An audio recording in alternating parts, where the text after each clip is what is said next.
مهمترین وظیفه ما در این دنیاست ساختن خودمان است. آدم‌های حسود آوازه می‌سازند، آدم‌های احمق آن را پهن می‌کنند و آدم‌های نافهم آن را باور می‌کنند. چی بدیه که از پشت آدمان می‌کنی فراموش نکن که در روبروی خدا قرار داری. هیچگاه آفتاب نباش، چون همیشه از نورت استفاده میبرند و به سویت نگاه نمی کنند. همیشه مثل ستاره باش. خوشبختی یعنی واقف بودن به این که هرچی داریم از رحمت خداست و هرچی نداریم از حکمت خدا. احساس خوشبختی یعنی همین. خوشبختی رسیدن به خواسته ها نیست، بلکه لذت بردن از داشته هاست.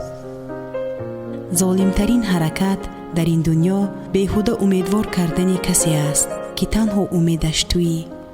من در زندگیم هیچ وقت بدی کسی را نخواستم، اما هر وقتی که به زمین افتادم صدای خنده آشنا را شنیدم.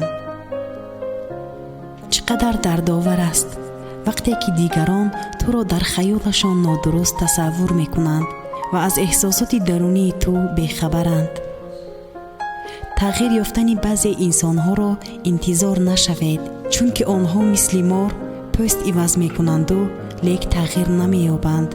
شخصی که بر تو خیانت کرده است هرگز به نزدش مرو، زیرا دوباره دچار خیانتش میگردی. در زندگی هر چیز عوضی دارد، ولی هیچ کس جای کسی دیگری گرفته نمیتواند. اگر نفستان را به دوری از گناه عادت کنانید، طاعت و عبادت آسان میگردد. کمبودی های ما آن است که ما به زودی تسلیم میشویم. روحی بهترین موفقیت بار دیگر کوشش کردن است.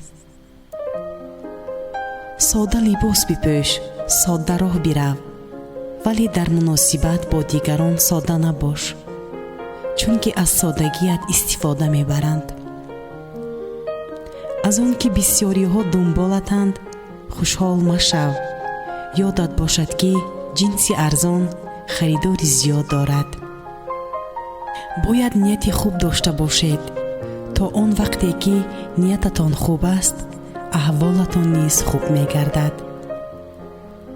کسی از من رفت انتظارش نخواهم شد، بلکه ادامه راه را برایش نشان خواهم داد.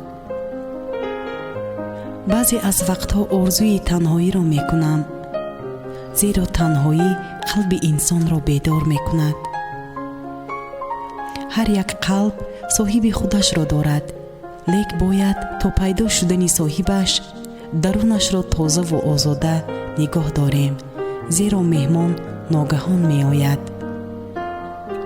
انسان باید نویسنده آینده خود باشد، نه خواننده بیگانه.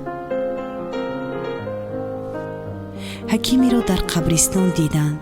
پرسیدند اینجا چیکار میکنی؟ حکیم گفت با کسی همنشین هستم که مرا آزار نمی رساند و اگر از آخرت غافل شوم مرا آگاه می کند. اگر از آنها دور شوم مرا غیبت می کند. هیچ وقت با گریاندن کسی خنده مکن.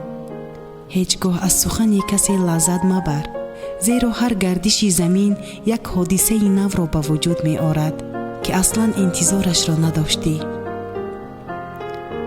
از دختری پرسیدند برای زیبایی خود از کدام نمود آرایشات استفاده می بری؟